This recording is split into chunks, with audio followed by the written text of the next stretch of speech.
In an absolute world of my own, as always. Good morning, everyone. How are we all? Hope we're all good. Welcome to Tuesday, the 3rd of March. Hope you are all well. It is Tuesday morning. The sun is shining. I've got no lights on in the office. How bright? I've got my ring light on. How bright is it? There is not a single cloud in the sky here in sunny Lancashire. It is absolutely freezing. It is cold. I think it's going to warm up a little bit though throughout the day. But yeah, I think the weather looks really nice this week. It looks really, really good. So definitely going to make the most of it. I'm going to try and do a few bits and pieces outside. That's going to be my mission this week, in preparation that summer might be on its way. Praying for a not COVID. Christ, I'm praying for a COVID summer. That'd be amazing, wouldn't it? Do you know it didn't rain for like 4 months? Like we went into lockdown at the end of March 2020, and it was just the weather was amazing till just all summer. It was amazing. That's what we need. That's what we need. We need a summer. We need a summer like that. Anyway, are we all good? How did your Monday go? If I didn't see you, I was on last night. But how did your Monday go? I always say this, nail your Monday, nail your Tuesday, lay the foundations for a good weight loss week. It can't happen every week, right? It can't happen every week. It can't, there's no such thing as a perfect weight loss journey, but more weeks, more often than not, nail your Monday, nail your Tuesday, and the rest of the week will fall into place. There is nothing worse than chasing your tail. And if you're doing that week, I've had a bad Monday, and then next Monday's a bad Monday. You feel like you're chasing your tail. And when we're trying to run up a hill all the time, something's going to give. Right? We don't want to be running up a hill. We just want to be nice and smooth and steady and so on and so forth. Anyway, I had a good Monday yesterday. I'm out this weekend. I'm having my first beer of 2026. And it's a bit of an event. So I'm being mindful. You've got to plan ahead. You've got to look ahead what's going on at the weekend. Now, I normally bank as many calories as I can going into the weekend. But normally when we go into the weekend, if I've got nothing on, I'm a bit more blasé about it. So if I take 2,000 calories into the weekend, or I take 2,200 calories into the weekend, or I take 2,500, I just make it work. This weekend, I want to take as many calories in as possible. Now, I'm not tracking this weekend. I'm having a weekend off from tracking. But still, if I can go in with 2,800 calories banked as opposed to 2,000 calories banked, it kind of pays for the weekend a little bit more. Now, I don't know if I talked about this last night. I don't know if I'm going to be in a calorie deficit or not at the end of this week. Why? Because I'm not tracking. And that's the beauty of tracking. It answers so many questions. But I don't care if I'm in a calorie deficit or not at the end of this week. I genuinely don't. I'm having a bit of a weight loss break, and that's not, it's not something that's going to concern me. I've absolutely smashed it for the first 9-10 weeks of the year. And other than 1 week from memory, I think it's 9 weeks. I think we've done 9 weeks of the year so far. Other than 1 week, right, from memory, where I went 400 calories, which was Valentine's was on Saturday, I went 400 calories over my ideal deficit. The other 8 weeks, I have been under my ideal deficit, right? So I've been well in a calorie deficit this year. My calorie deficit in February has been smaller than January on purpose, but I've smashed it week in, week out. And if you smash it week in, week out for 9 weeks, so even the Valentine's week where I went 400 over, I'm still well with it. I'm just 400 over my ideal deficit. I'm still well within a deficit. Even though, like I say, I'm in a slightly smaller deficit at the moment. If you smash it for 9 weeks and then every 10th week you have a little weight loss break where you might go into maintenance calories, which is where I'm going to be. I won't know that exactly, but I do because I've done this for so long. You're going to have an amazing weight loss journey. You really, really are. You're going to absolutely have the best year Yeah. Right, let's do a top 5 on TikTok. Remember, guys, this is a weight loss live, so if you've got any questions whatsoever, get them in, and I will do my very best to answer them. Katie's in at number 1. Lee's in at number 2. Lou's in at number 3. Julie's in at number 4. And Maureen's in at number 5. I think I've seen you message me, Maureen. I'll get back to you after this live. You are my top 5 this morning, guys. Thank you very much for jumping straight live. Coming to say hello. Jackie, good morning. Kelly C, Sheila, morning. I have flu. Oh no, still on plan though. That's all good. If you're not feeling good, but you can stay on plan. But remember, we do need to shuffle the priority pack every now and then. And when we're poorly, the priority is getting better. It's not necessarily weight loss. That doesn't mean when you're not prioritizing, like at the moment, I'm not prioritizing weight loss. I'm prioritizing my gym and my training, right? But that doesn't mean, because I'm not prioritizing weight loss, it doesn't mean weight loss can't happen. It is going to, well, fat loss is happening. I know that because in February, I lost 0.3% body fat, even though I've got a much smaller calorie deficit. So, yeah, just because we're not prioritizing weight loss, it doesn't mean we can't lose weight. So I think a lot of people, they're very cut and short, they're very black and white, they're very all or nothing. So it's either weight loss or nothing, and or then it's living life and nothing. And it doesn't need to be like that. Most of the time, if you're poorly, the priority is getting better, right? But that doesn't mean you chuck your weight loss in the bin. It might mean that you don't quite stick to your ideal deficit, right? Because you're seeking a little bit of comfort in food, or your steps massively drop for a week because you're not very well, right?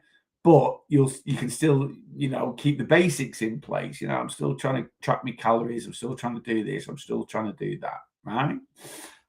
Likewise, life might get a little bit hectic. Right? Work might be mad for a week and you're working late and it's just send your routine. Now, just because our routine changes short term, so many people use that as an excuse to chuck weight loss in the bin. Again, it might not mean the results are as optimal as they could be.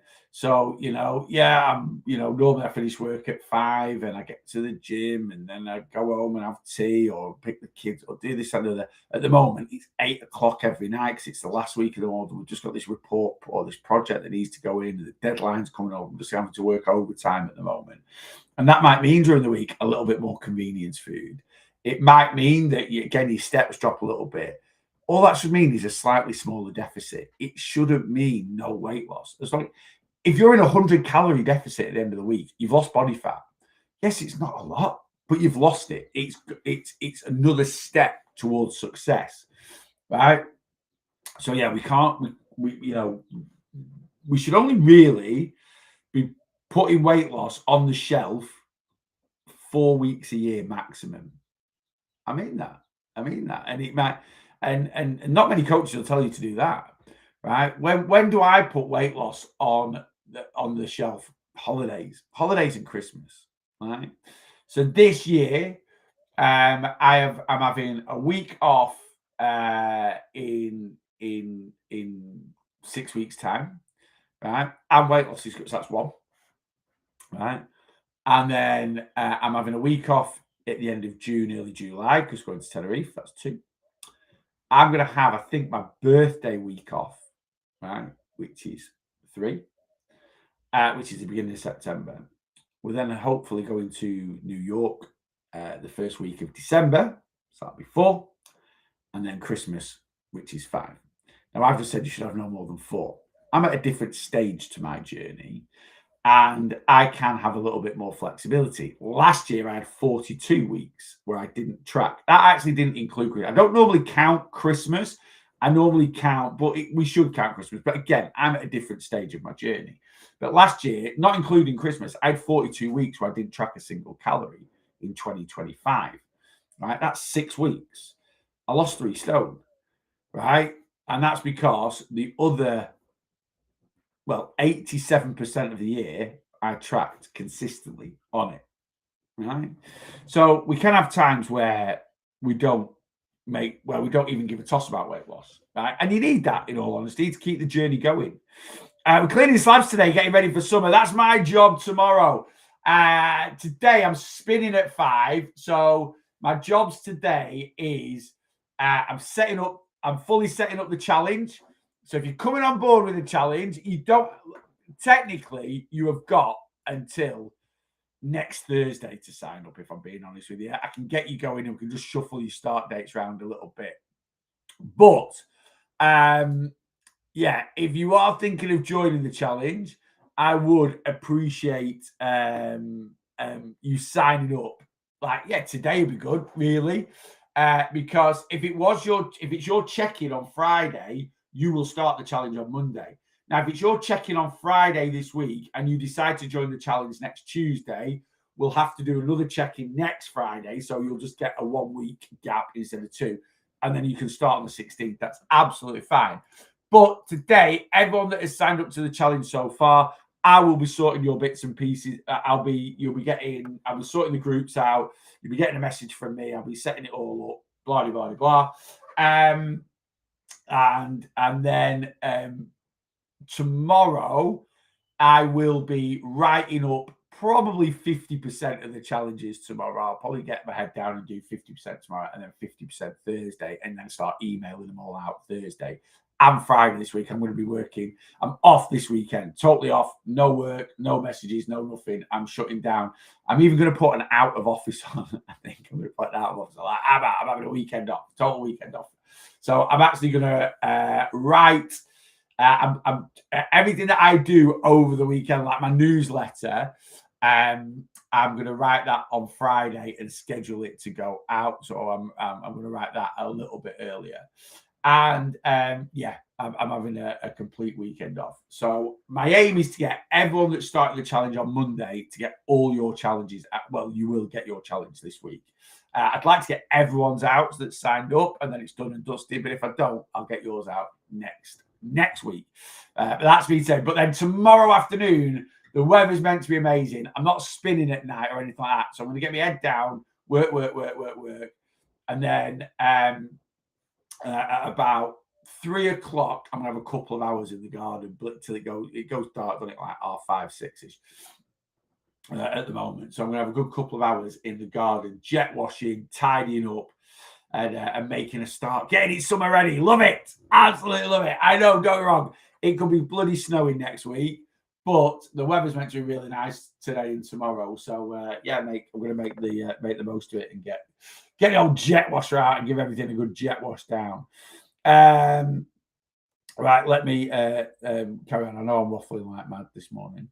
And see what's going on. I went over my 125 calories. That's all right, Sheila. If that's is that over your like daily average, or is that over the calories that you're trying to stick to on a Monday? Because you can't really go over, like with my plan. So what I mean by that is, so for example, let's say a client comes on board with me and their calories are 2,000 calories a day. Right, what I probably set them up at there is 1,750 calories Monday to Friday. And then they've got, say, 2,750 calories for Saturday, 2,500 calories for Sunday. So a nice bit of flexibility and freedom. So if I set you 1,750 on a Monday, as it says in your plan, nothing set in stone. It's all just a guide, right? It's just, it's good to sort of try and bank 10 to 15% of your daily calories to take to the weekend. But if I set you 1,750 and you have 1,875, you're not going over your calories. You've just banked a few less that day than instead normally, we're trying to bank around 250 a day. You banked 125. And at the end of the week, whatever you bank Monday to Friday is what you get for the weekend. And like I said there, if I bank 2,000 calories for the week, I've got 2,000. If I bank 2,000, I've got 2,500, and I just have to make it work. And the only time I'm ever a bit more conscious about how much I bank during the week is when I've got something on at the weekend that I know is going to be quite calorific, like I have this weekend. Now, normally I would track. Even though it's and don't get me wrong, if I'm going out for a birthday or like this weekend we've got a christening, I'm not going to. I don't sit there and like add every time I have a pint, I stick it in my NutriCheck. I don't do that. I tend to guesstimate a little bit. I will track a little bit sometimes as we go along. If there's a bit of a buffet and at the end of it, right, I've had 5 butties or whatever, I'll put that in. I'm actually very, very good because I've done this for so long at post tracking. Now, it can be dangerous post tracking, and when we do post track, are we accurate? Not really, but you're better off doing that than not tracking at all sometimes. But I'm pretty good at sitting there on a Sunday morning and going and just being honest with myself and going, no, I had this, this, and this. Will I have forgotten the odd shot? Will I have forgotten the odd pack? Yeah. So it's not going to be stupidly accurate, right? And in all honesty, if I put in that I've had 4,500 calories on a Saturday, is there a good chance I've had 6,000? Yeah, there is. But what I'm like I say, the more you do this, someone asked me yesterday on Facebook, they said, do you find it a bit of a ball ache tracking your calories, like entering stuff into NutriCheck, and do you weigh your food? And I was like, it takes me 2 minutes to track my day's eating. In fact, my day's eating today is tracked. I did it last night. I was laid in bed last night and I knew my yogurt bowl that I was having for breakfast this morning. I made a pasta dish yesterday for this week's YouTube recipe, which is my meal prep for lunch. We always have basic bitch tea on a Tuesday night because I teach spin till 6. And then I'm going to go and have a shower and get changed at the gym after 6. Rachel started doing like High Rocks. Well, it's not High Rocks, but it's very similar to High Rocks on a Tuesday night class with a friend of hers. So she does that at 6:15. So it's 7:15 before Rachel gets home. So it's bacon butty, bacon and egg sandwich for me, 3 hash browns. It's such a Tuesday night tea for us now, and we absolutely love it. Is it the most protein? No. Is it the lowest calorie? It's not bad, actually. It's 600 calories. Is it the most filling? No. But it just ticks the box for us on a Tuesday night. So it just sort of works. What I do is now on a Tuesday when I have that, because it's not the most volume, I have my second 300 calorie shake with it and wash it down with that. And then I'm absolutely stuffed.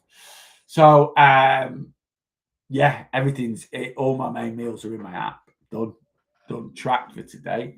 The only thing I've not tracked is any afternoon snacks I might have or any evening snacks I might have, because I sort of roll with the punches with those.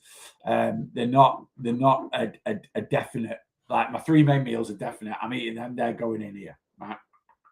But then afternoon snacks, evening snacks, they're not, if I'm hungry, I'll have something.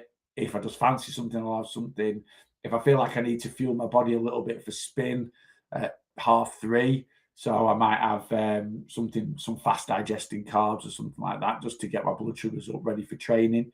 So I don't but my 3 main meals are in, and they literally, so like my lunch, I made it as a meal because it's a recipe. So my meals, bang, in. My yogurt bowl, I have them the same everywhere, bang, in. And then last Tuesday, I've actually saved it as a meal, but whatever I had last Tuesday, I'm having tonight. So I just went back on NutriCheck last Tuesday, copied, and put it in. I put it into this week's. So it's dead easy. Maureen's not so good, but she's tracking everything. That's great. Steps from rubbish Sunday, 8,000 yesterday, 6,000. So on it today. And again, the way I coach weight loss, we work to averages. So if you have a couple of days where your steps aren't the best, then just build them up another day. My steps are always, we say rubbish. Like 8,000 steps in a day is really good, right? It is decent, right? Yes, I love that generic target of 10,000 steps. We need some sort of target. And there's actually been a lot of evidence that the 10,000 step marker is a really good marker. Actually, the optimal amount of steps to give you the most health benefits, right, with a good calorie burn that also isn't too intrusive on life, and there's been human controlled trials on this, is 9,800. 9,800. So the 10,000 steps a day came about from the early 60s, and it was a marketing ploy, right? Now, no one knows that if it was solely a number plucked from random or if there was any evidence behind it. No one knows that, right? But a lot of people, like anything, when something becomes popular, a lot of people like to demonize it, right? Really, really popular that. So a lot of people started sticking to 10,000 steps a day, and then people see it their mission to try and discredit it. Why, I have no idea. So then, I've talked about it quite a lot on my live, on content. 10,000 steps a day is just a great number of steps. And then you get, it's a marketing ploy. It's a market. Everything seems to be a marketing ploy at the moment. Whereas everyone's walking, and I've started commenting this now. Anyone that says it's a marketing ploy, and I look at what they're wearing, and it's like, yeah, that's a marketing ploy, right? This isn't a 60 odd quid top, because that's the quality of the material or anything like that. You pay for the badge at times. Like, I know Adidas isn't like a very expensive brand, but if this didn't have these stripes on and didn't have this, and it was just a basic track top, it's probably 25, 20 quid, right? Everything's a marketing ploy, right? Get off your high horse. But so many people, they just try and discredit anything you try and do. But anyway, yeah, the 1964 Tokyo Olympics, I think it was Panasonic, created the pedometer, right? And they launched the pedometer and said, look, a great way to be fit and healthy is to do 10,000 steps a day. And a great way to track that you're doing 10,000 steps a day is to wear a little pedometer on your belt, right? And that's where the 10,000 steps a day originated from. Now, for me personally, the Japanese are very, very clever. They're a very, very clever nation. They invent a lot of stuff. And I always think there's no smoke without fire. So if I could talk to whoever invented the pedometer at that time and said, why did you come up with this 10,000 steps? Again, the rumor is they came up with the number of 10,000 because the Japanese symbol for 10,000 looks like a running or a walking man. Again, people try and put two and two together and get 5. I don't think there's no smoke without fire. Anyway, since that number's become very generic, there's been a lot of studies behind it. And it actually just so happens that, like I say, 9,800 steps a day. So when we look at balance of time it takes to do them, health benefits, and this, that, and that, 9.8 is the difference between doing 5,000 steps and 9,800 is night and day. The difference between doing 9,800 and 15,000 steps a day actually isn't that much, even though the difference is 5,000 each time. Yeah. Anyway, don't get me wrong. If you can do 15,000 steps a day, is 15,000 better than 10? Yeah, but it doesn't give you the same health benefits or increases that going from 5 to 10 would, right? 5,000 being sedentary, 10,000 being lightly active, 15,000 being very active. But like I say, the benefits to the human body and stuff don't accelerate. It's not like then someone that does 20,000 is much better than 15, 25 is much better than 20. It's more movement. But then you've also got to take into account to do 20,000 steps in a day. That's 3 hours of movement, right? That's a lot. That will encroach on a lot of people's time and probably do more damage mental health wise, because you're like, I need to get my steps in. I need to if you're like that all the time. Now, if you're like that and you're doing 6,000 steps a day, you need some lifestyle changes, because 10,000 steps in a day, if you can physically do 10,000 steps in a day, it's 90 minutes of movement throughout the entire day. I've just been pottering around the house this morning, tidying up. I've done 1,500 steps, just pottering around the house, not even been for a walk, right? So just, making the bed, unloading the dishwasher, loading the dishwasher. I've made my yogurt bowl for after this live. I've took some washing out to do. So I've just done a few jobs around the house for 15, 20 minutes. And I've already done 1,500 steps today. So, steps can rack up quite quickly. But we work to averages, takes the pressure off. Steps for me on a Sunday are always low. For me, right? What do I class as low?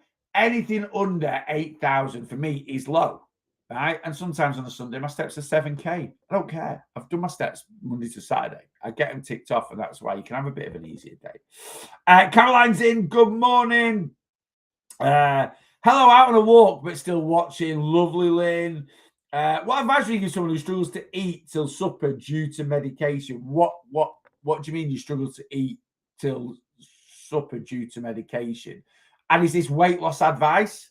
Because at the end of the day, weight loss is down to calories in, calories out. So it doesn't matter what time of day you eat. So I don't know what medication, like and people normally struggle because they have to eat with taking medication. But anyway, like if you can't eat till later on at night time, don't eat till later on at night time. If you're sat there going, yeah, but you can't lose weight if you eat after 8 p.m. at night time, nonsense, right? It's just calories in, calories out. Eat whenever you want, track your calories, you know. Morning, Neil. Enjoying the sunshine on the school. It's amazing, Neil. It really, really is. I'm on ADHD medication, so don't feel hungry. And when I do feel sick, having calories supper is better. Yeah, to bed is okay. Yeah, eat when you want. Absolutely eat when you want. That's, ADHD meds. If it suppresses your appetite, same as using Mounjaro, don't get wrong. I'm not saying it's the healthiest thing going all day without putting nutrition into your body, but eat when you want. Weight loss is determined by, in all honesty, that should be a bonus to your weight loss because you're not eating as much, So yeah, eat when you want. It doesn't matter, If you eat 2,000 calories from 9 a.m. to 9 p.m., or you eat 2,000 calories from 7 p.m. till 10 p.m., your body just sees 2,000 calories. It doesn't make a jot of difference to fat loss. It's all about calories in, calories out over time. Stephen, good morning on Facebook. Good morning. Hope you are all good. And if you're only eating calories at 8 o'clock at night and you're not losing weight, because you're eating too many. It really is that simple. We've just got to be a little bit, kind of honest with ourselves with that. So what is my plan today? What's going on in the life or the world of the Real Loss Boss? I'm doing this live this morning, and we are coming off this live in about 20-25 minutes. We have then got, and then I'm going to go and get some breakfast, and I'm going to do a bit of work in the house, chilling out a little bit on the old laptop. I'm going to actually set all the new starters up that are starting on plan. I've got 4 of you lovely people starting on plan on Monday, so I'll be writing your plans today. If you want to get on plan with me and you want to start on Monday, get signed up. As long as you sign up before Wednesday tea time, I will get you started on Monday. TikTok profile, Facebook page, YouTube page, Instagram. Just click on my link tree. There's a little shop in my link tree. Click on monthly one-to-one plan, or just head to my website. All the details are here, www.thereallossboss.net. And click on that. Get signed up. It's $29.99 sign up. We'll get you started on Monday, and then it's $29.99 a month for a minimum of 3 months subscription. But we can get you on plan to go on Monday. 4 of you lovely people have signed up to start then. So come on, be number 5. Thank you. I keep hearing don't eat at night. It's nonsense. What about people that work night shifts? Should they not eat at night time because they work overnight? It just doesn't make sense. Now, don't get me wrong. There is studies out there that show that a lot of people overeat at night time, and that's sometimes where it all comes from, this, that, and the other. But that's overeating at night time. If you overeat in the morning, if you overeat calories at any time of the day, you're going to get fat. If you overeat calories at any time of the day and don't put yourself into a calorie deficit, you're not going to lose any body fat.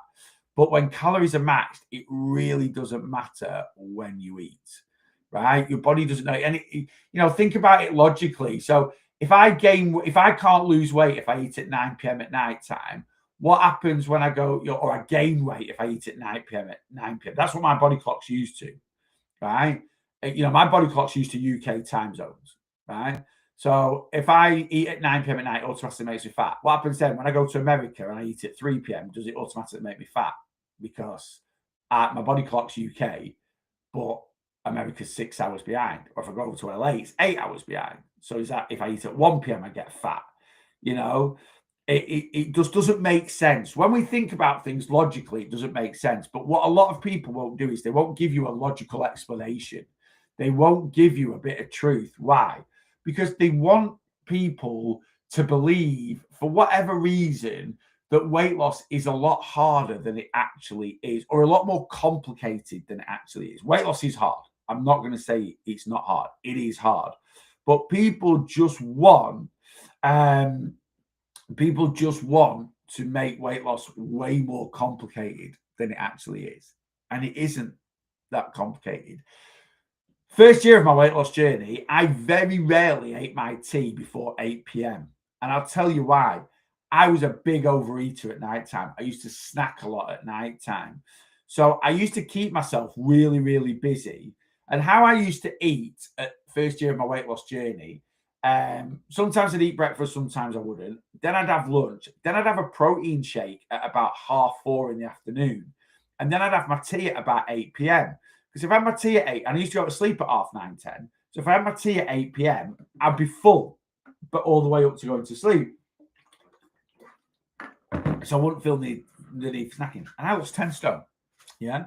I do go into a rolling contract after 3 months, mate. I can't, yeah, it just basically, I asked for a minimum 3 months commitment from you. If after 3 months you don't cancel, it just keeps going. It's just a monthly rolling contract. But after 3 months is completed, you can cancel whenever you want to. Yeah. Morning, mate. Hope you're well. Paul, I'm very good. Thank you, mate. Hope you are too. Is there an average amount of carbs per day I should stick to? Nope. Don't track macros. Just track your calories. With having type 2 diabetes, my diet said she didn't know. Okay. If you are type 2 diabetic, should you still track your carbohydrates? No, there's no need to, right? Carbohydrates are not the enemy. They don't cause diabetes, right? A lot of people think they do. They don't. What generally causes diabetes is, for 95% of people, what causes type 2 diabetes is high levels of visceral fat within the body. Unhealthy diets, unhealthy lifestyles, high levels of visceral fat. That causes a hormone imbalance. It basically suffocates your pancreas so it can't work properly. So the pancreas doesn't release enough insulin to bring your blood sugars down. Boom, you end up diabetic. That's it, right? Sugar doesn't cause diabetes, right? Any type of carbohydrates doesn't cause diabetes, right? You can eat, you can be, the RDA of sugar a day is 90 grams, right? If you're fit, healthy, energetic, right? No, and I don't mean you have to be an athlete. I just mean if you've got a decent. So for me, for instance, I could eat 200 grams of sugar a day. And as long as I ate it within my calories and I didn't have high levels of visceral fat, I would never get diabetes, eating over double the amount of RDA, right? And again, this is all fear-mongering, lack of knowledge, lack of information. People just think sugar causes diabetes. Never. Sugar is never given diabetes to one person on this planet. Never. Now, if you get diabetes, that's where sugar can become an issue, or high glycemic carbs can become an issue. Now, don't get me wrong. The glycemic index is basically a register that shows how much different carbohydrates will raise your blood sugars. You have to take it with a massive pinch of salt. Why? Because it doesn't take into account things like carb loading, and it doesn't take into account individual responses to certain carbs as well. It is just the guide. Now, the number one food to spike blood sugars on the glycemic index is sugar. It's absolutely, it's number one, right? But number two is parsnips, right? So people are like, oh my God, I'm diabetic, I shouldn't eat parsnips. Yeah, but again, it doesn't take carb loading into account. Although parsnips are a high glycemic food, you'd have to eat a lot of them to get them to spike your blood sugars. And if you leave the skin on parsnips, and generally we'll eat parsnips with a roast dinner, and that roast dinner is going to have a lot of fiber in it, a lot of protein in it, and that also massively helps to. So there's lots of different factors. But should we sometimes look at the glycemic index and try and introduce more foods into our diet that are classed as mid to low glycemic? Then yes, I would recommend that, especially if you're type 2 diabetic.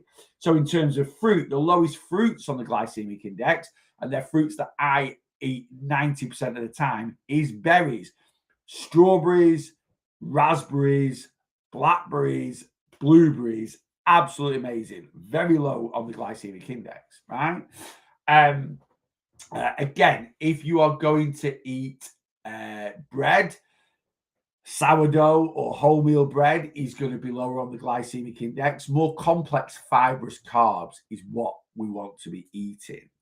Now, I wouldn't recommend sticking, again, we don't need to overcomplicate things.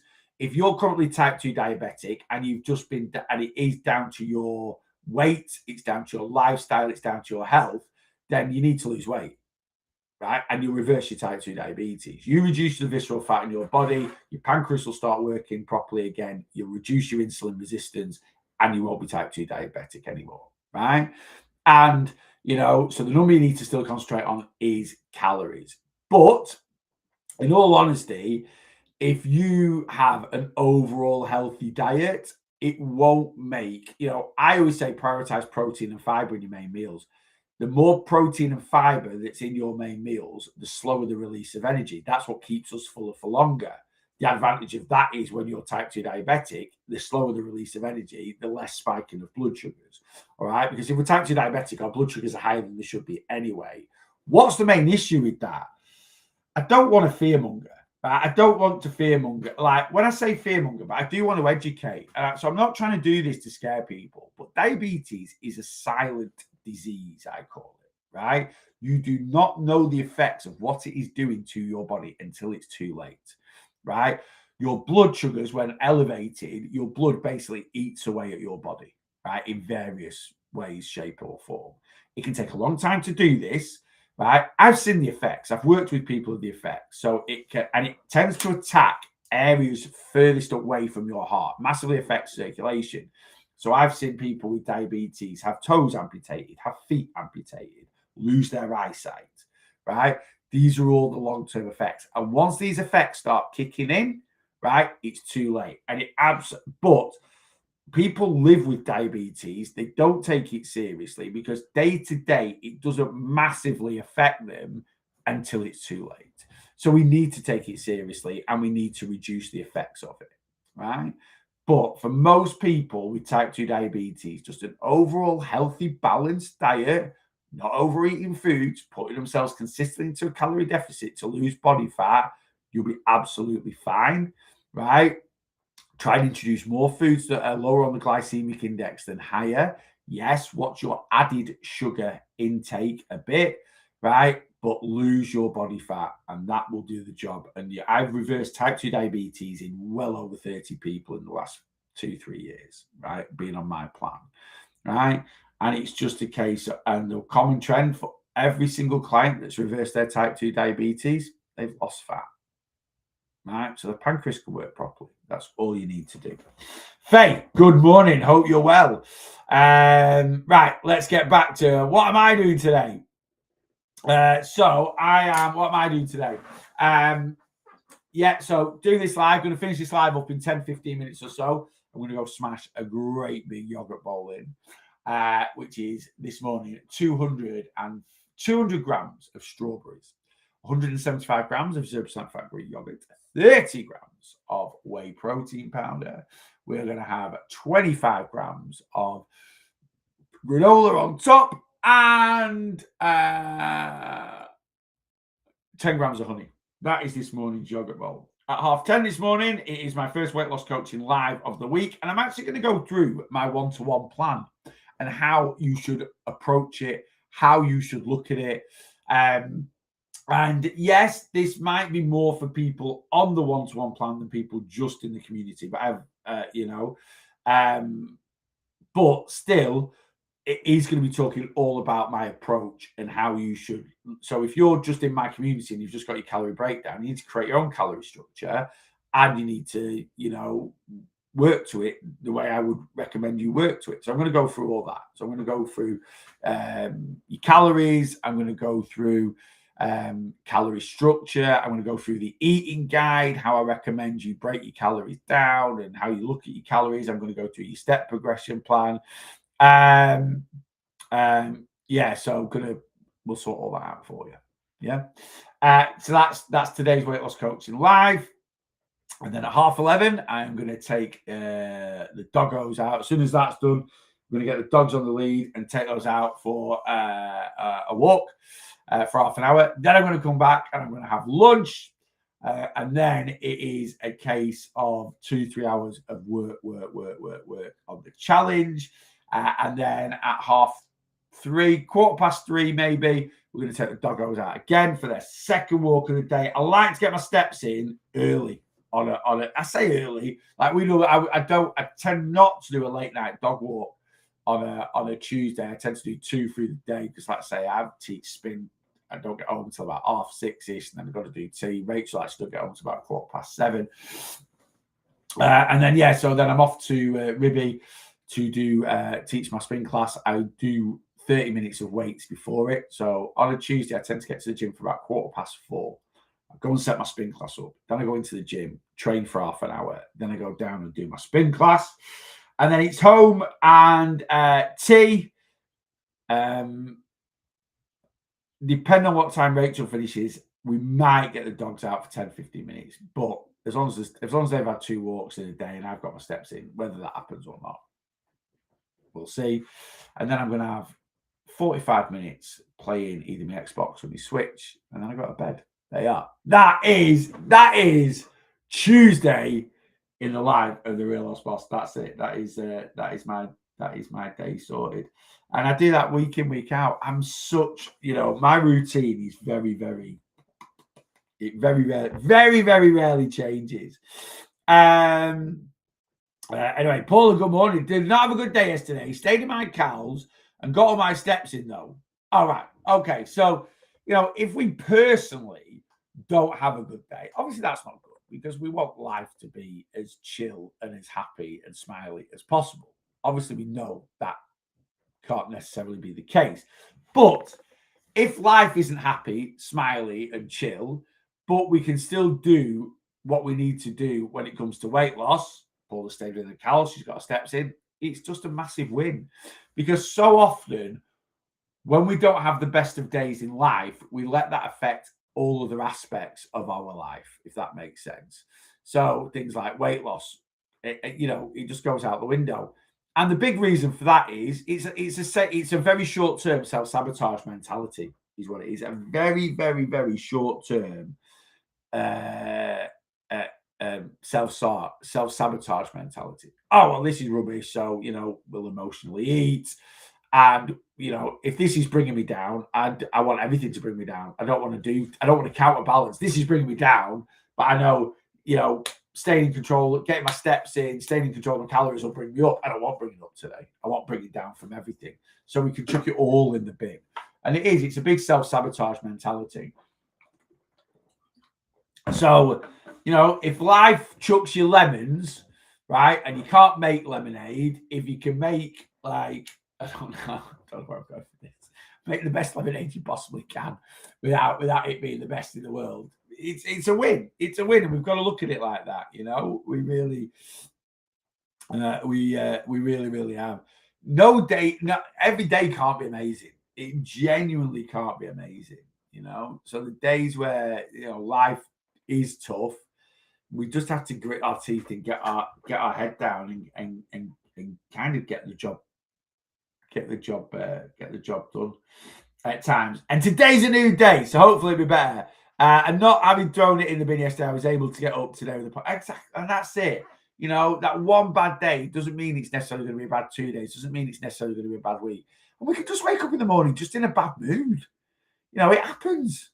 You just wake up and you just feel in a bit of a bad, for whatever reason, you just end up in a little bit. I had a day last week. I can't remember why. I do know why, but I can't remember now why. And I was just a bit miffed about something. Just niggled me. It was something stupid, something that had happened. It might have been, to be honest with you, it might have been finances. It was the end of the month last week, and just sometimes the way the end of the month falls for my business, it can make, so I get paid weekly through so when you come on plan with me, I use my Go Cardless system. By the way, guys, Go Cardless is the name on your bank account. If you are on plan with me, is going to change, and it might mess up your direct debit. It might not in April, right? And if it takes it out on a different date than normal, and that means it bounces, don't worry about it. That's my fault, not your fault. And it will just retry and take it. Basically, I use Go Cardless for my monthly direct debits for my one-to-one plan, and it's brilliant. It's a really good system. But they emailed me last year saying, "Hi, do you want to have your business name?" Instead of it saying Go Cardless, and then it always says like the Real Lost Boss underneath it. Do you want to have full business name on your account? Blah blah blah. And I was like, do you know what? That might be quite good. Let's have that. So then everyone knows exactly what it is. And they sort of sold it like, it'll promote more retention and this, that, and the other. And it actually hasn't. And it costs £100 a month to have it. So it's just not worth it. So I've cancelled it.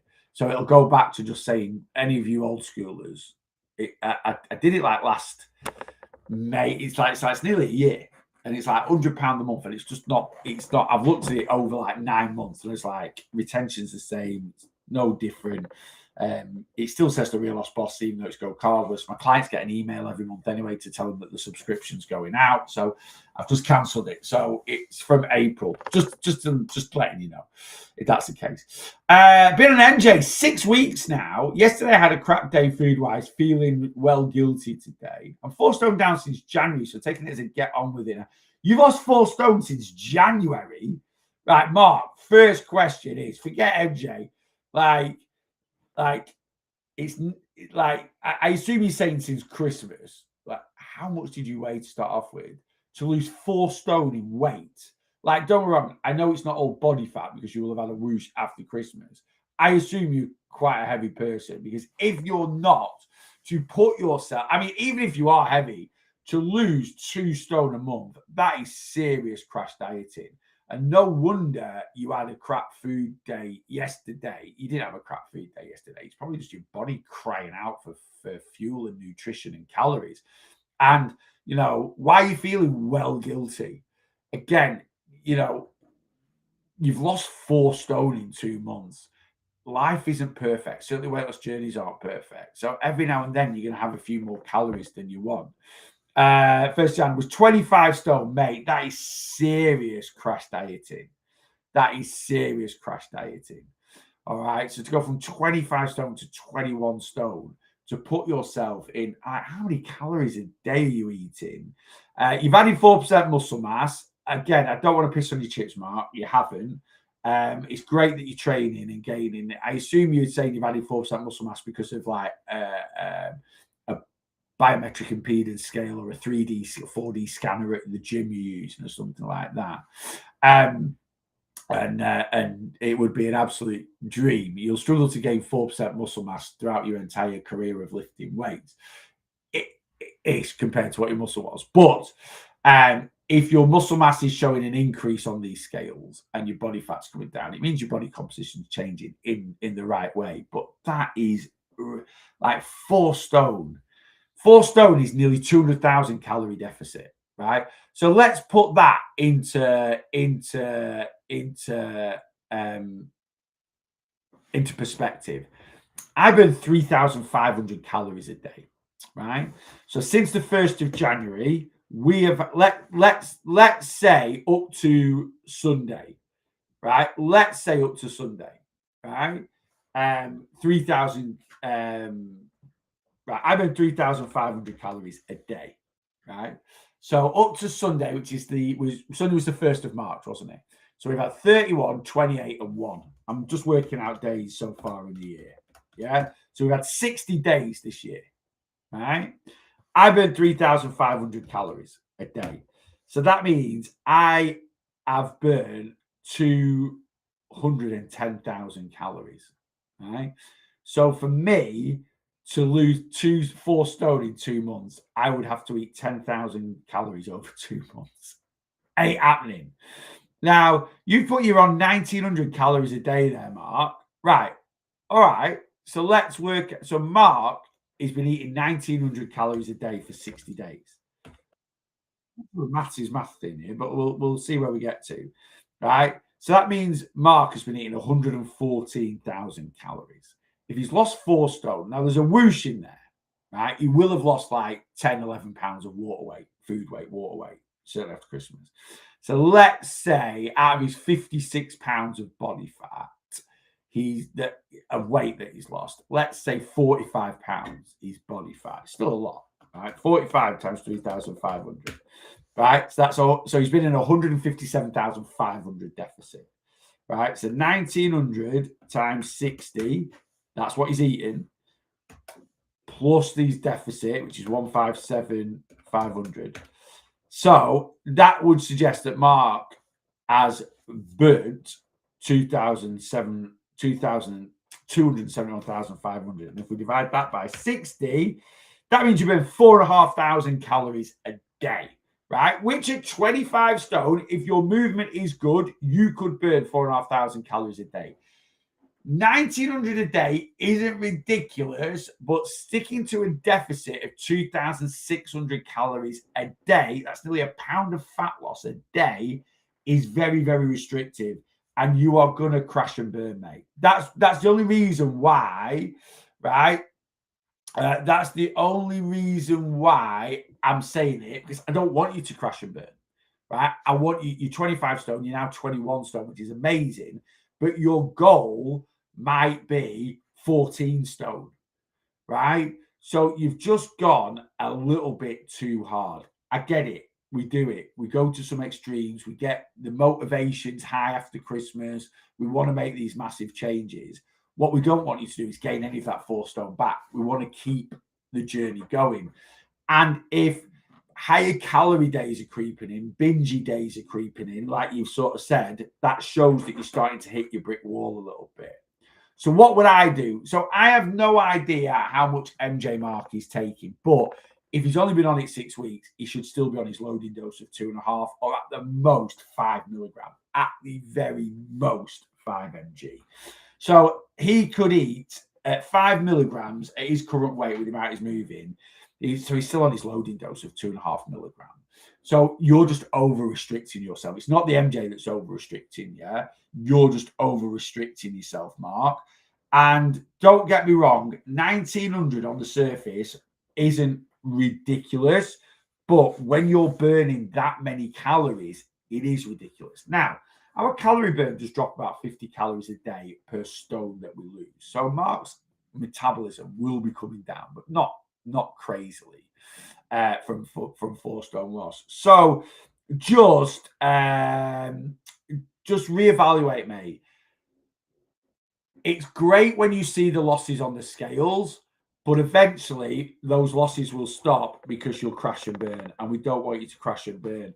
And the thing is, we end up in bad habits. We get used to seeing these massive losses. So when you start eating a healthier amount of calories, right? That's the advice I need to hear. Not a problem at all, mate. When you start eating a healthy amount of calories, your losses are going to slow down.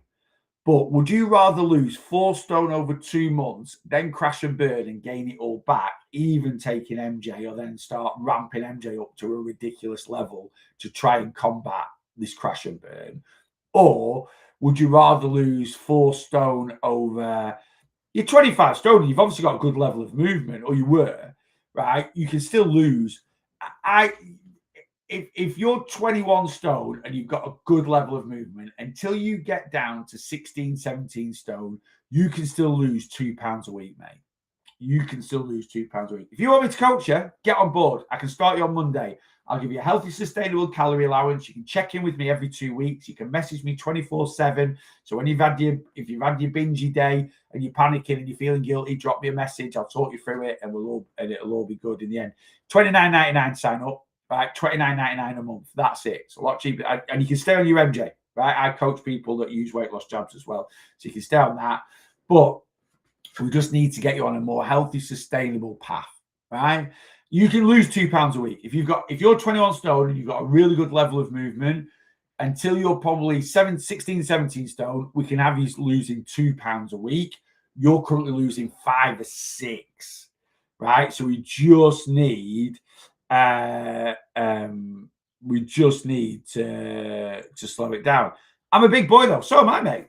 I'm a big boy. Right? I'm 6'5". You're 6'6". So you're a little bit. You're an inch. You've got an inch on me, right? But it doesn't matter. And to be honest with you, if you are 6'6", mate, 16, 17 stone is your goal. Right. So really, so we can get you to lose 2 pounds a week till you hit your goal. You probably want to do another 4 stone. Now you might be starting there going, no, I want to be 13 stone. No, you don't. If you're 25 stone, right, you are going to really struggle to regulate your appetite to eat the amount of calories to be. Realistically, I'm aiming for 19. Now you can be a bit less than that. I think we can get you to 16, 17. We get you 16, 17. But you need to put the things into place, the new habits into place that's going to allow you to maintain it. So I think, really, for the rest of if you come on plan with me, I would have you at 17 stone by Christmas. You've dropped 4 in 2. I'd slow that right down to lose another 4 over another 10 months. And you might be like, no, I want to do it. No. You won't, because I'll have you eating a much healthier amount of calories. We'll improve your relationship with food. I'll teach you how to still enjoy life while losing weight without crash dieting. And this time next year, you can be 17 stone and maintaining that quite comfortably for the rest of your life. Right?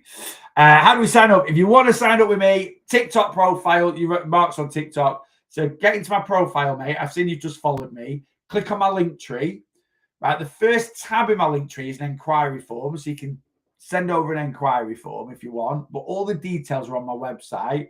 So just under the first tab in my link tree, it says shop and monthly one-to-one plan. Right. So you can click on monthly one-to-one plan. And it's $29.99 to sign up. And as long as you sign up before Wednesday, before tomorrow, tea time, I'll get you started on Monday. All right. So you can start, you'll have your plan Thursday this week. So you can see your plan. I'll give you a full calorie breakdown, a healthy calorie breakdown. I'll give you a calorie structure. And then you check in with me every couple of weeks. But you can WhatsApp me whenever you want to as well. Right. And we'll get you in a much, and I will ask you for 3 months commitment, Mark. So you don't need to stick with me for a year. I asked for 3 months commitment, right? So I asked for 3 months commitment from you, and we'll get you in a much healthier mindset. You know, I used to be 37 stone. The only thing that's allowed me to lose that amount of weight and keep it off is to not crash diet, is to do weight loss healthily and sustainably. I lost 10 stone in my first year of my weight loss journey. I went from 37 stone to 27 stone, and I still felt I went a bit overly restrictive. All right. So Mark, come get signed up, mate, and I'll be in touch. You sign up today, I'll be in touch with you today. We'll get you on board and we'll get you going. But I mean, don't get me wrong, to lose 4 stone. I used to be 37. I used to be 30. Yeah, if no one knows my story, I used to be 37 stone, lost half my body weight. Then just out of a bit of a hobby, decided to train as a personal trainer. I sit in now just under 18 stone. So I've lost, 19 stone and I've maintained it. And, it's that weight loss brick wall is brutal. It is brutal. And Mark, you will hit it dieting the way you're dieting. And we just need to stop that, right? Because we want to preserve those losses and then keep you moving forward. So I'll teach you how to do that, right? While smiling at the same time and not having any bloody food guilt, because that is one of the big things I work on. Anyway, hope you come on board, Mark. Right, I've got to go. Guys, and for you, Mark, if you come on board, you'll sign up, you can join the community straight away. Having someone who's actually gone through it knows all the excuses we make. Yeah, I'll call you out, mate. I'll call you out. I'm not all clients that are on this live now, I'm not a brutal boot camp coach or anything like that. But I don't think a lot of people hide stuff from me because they know they can't, because I've been there. And I've been there, and I have worn the trousers, and I spent the majority of my adult life being morbidly obese, so I know the struggles, but I also know the excuses. I know them all. I've done them all myself. So yeah, Mark. So anyway, I'll be back in an hour. Only if you're on plan in the community, doing weight loss coaching live, and I'm going to actually talk about the plan. So I'm going to go through it exactly how you should approach weight loss with my plan. So it'll be a good one. All weight loss coaching lives, by the way, are saved back to YouTube. So if you can't watch them live, don't worry. You can watch them tonight. You can watch it tomorrow. You can watch it whenever you want to. Guys, it's been a pleasure as always. If you're on plan or in the community, I will see you guys in an hour-ish.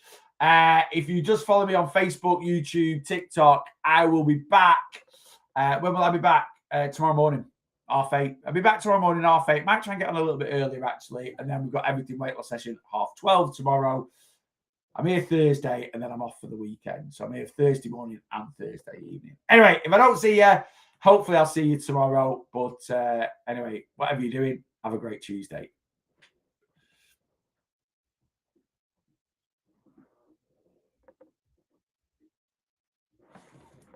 Oh, I'm not even signed off to you guys on TikTok or Facebook, YouTube. Guys, if I don't see you, have a great Thursday.